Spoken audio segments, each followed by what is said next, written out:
सृष्टि बचपन से ही दिखने में सुंदर नहीं थी, लेकिन अमीर बाप की बेटी सृष्टि पर उसकी माँ जान छिड़कती। मेरी बेटी कितनी प्यारी है। भगवान सबको सृष्टि जैसी बेटी दे। सृष्टि धीरे धीरे बड़ी होती है।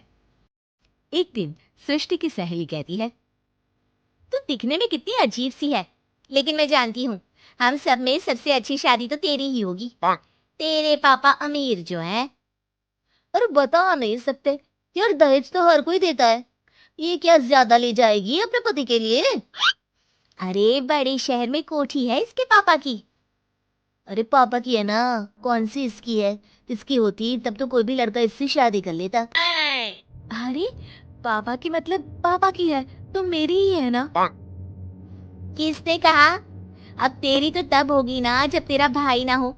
वैसे भी शादी के बाद सारी प्रॉपर्टी भाई के नाम होती है।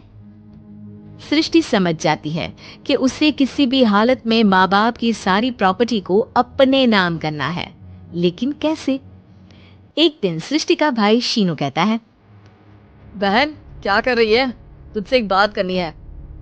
अरे हाँ हाँ करना, मैं तो तेरी बहन हूँ।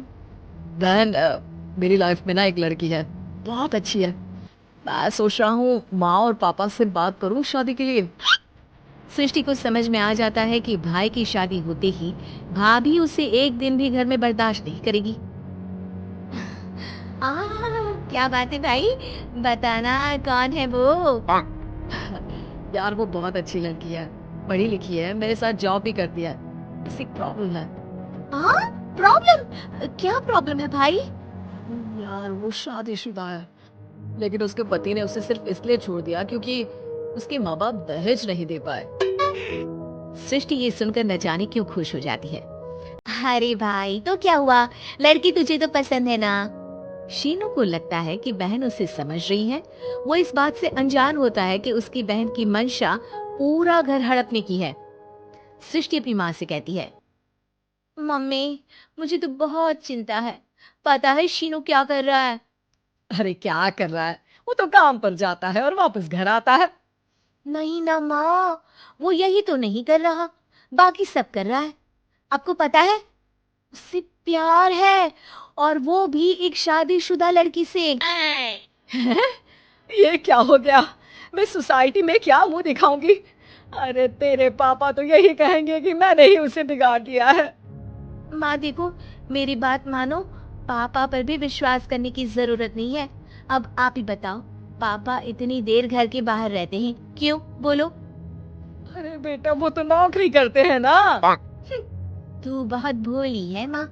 पापा का ऑफिस तो 7 बजे खत्म हो जाता है, लेकिन देखो कितनी देर से आते हैं। अरे नहीं नहीं बेटा, ऐसी कोई बात नहीं है। सृष्टि माँ को एक औरत से बात करते पिता की फोटो दिखाती है। देखो माँ, कैसे है पापा। मैं ना कहती थी कि पापा सही नहीं है। मैं तेरे पापा से बात करूंगी, दे फोटो मुझे। ओ माँ, वो तो डिलीट हो गई। लेकिन चल, तूने तो देख लिया ना, पापा से बाद में बात कर लेना। और हाँ, मेरा नाम बिल्कुल मत लेना, हाँ माँ। अब क्या था, सृष्टि के माँ और पिता के बीच झगड़ा होना शुरू हो जाता है। सृष्टि के मन में क्या चल रहा था कोई नहीं जानता था। एक दिन माँ सृष्टि के लिए एक लड़का देखा है, वो लोग शाम को उसे देखने आने वाले हैं। और हाँ माँ, एक खुशखबरी, मैं और पापा मिलकर एक नया बिजनेस ट्राई कर रहे हैं। शाम को लड़का आता है, सांवले रंग का। सृष्टि को तो बिल्कुल भी पसंद नहीं आता। लड़की की माँ कहती है, लड़की का चेहरा तो कोई खास नहीं, लेकिन अगर मेरे बेटे को आप लोग सेटल कर दें तो मैं उसकी शादी आपकी बेटी से करवा दूं। सृष्टि को लड़का बिल्कुल पसंद नहीं था। उसे भाई पर गुस्सा आ जाता है। लड़के वालों के जाने के बाद कहती है, माँ देखा, शीनू मेरे लिए कैसा लड़का लेकर आया, न दिखाने लायक न सुनने लायक, सेटल भी नहीं, वो भी हम करे। अरे माँ मैं जानती हूँ ये मेरी शादी किसी भी घर में क्यों करवाना चाहता है। अरे कैसी बात कर रही है बहन, तूने तो देखा ना, लड़के को मैंने ही मना कर दिया तुझसे शादी के लिए। जिसने लड़का बताया था उसने उसकी बहुत तारीफ की थी। बात आई गई हो जाती है, लेकिन सृष्टि का मन शांत नहीं होता। क्या करूं कुछ समझ में नहीं आ रहा। मेरी शादी हो गई तो ये लोग पूरी प्रॉपर्टी शीनू के नाम कर देंगे, मेरे हाथ तो कुछ लगेगा ही नहीं। तभी सृष्टि को आइडिया आता है। वो किसी वकील को फोन करती है। जी देखिए, अगर आपके मम्मी पापा का तलाक हो जाता है तो आपके पिता की आधी प्रॉपर्टी आपकी माँ के नाम हो जाएगी, फिर उसे वो किसी को भी दे सकती है। सृष्टि अब माँ को बेटे के खिलाफ बोलती है। माँ, शीनू पर नजर रखा करो, वो जिस लड़की के प्यार में है ना वो शादीशुदा है। यहाँ आएगी, सारा पैसा रुपया जमीन जायदाद सब हड़प लेगी। पापा का भी हाल तुमसे छुपा नहीं है। ऐसा ना हो कि मैं और आप एक दिन सड़क पर भीख मांगे। हे भगवान, मैं तो जीते जी मर जाऊंगी अगर ऐसा हो गया तो। ऐसा हो गया नहीं माँ, ऐसा ही होगा। अभी समय है, आगे का सोच लो। मैं तो कहती हूँ पापा से आधी प्रॉपर्टी लेकर अलग हो जाओ। पापा की आधी प्रॉपर्टी भी हम लोगों को अगर मिल जाती है ना तो अगले 7 जन्म सफल समझो।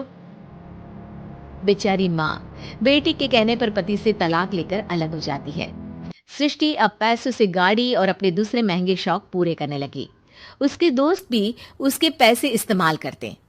सृष्टि, कल तुम कहाँ थी? मैं सारा दिन घर पर अकेली थी। तो मैं क्या करूं? मैंने ठेका तो नहीं लिया है ना तुम्हें संभालने का। माँ को सृष्टि से ये उम्मीद नहीं थी। वो बैठकर रोने लगती है। वहीं उसका पति यानी कि सृष्टि के पिता आ जाते हैं।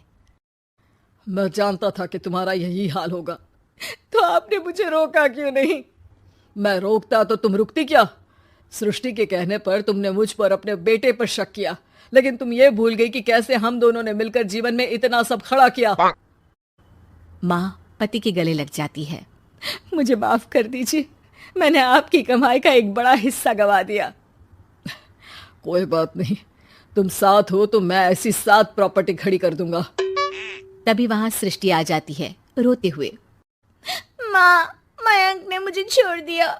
वो बोल रहा था जब तक मेरे पास पैसे थे तब तक ही वो मेरे साथ था।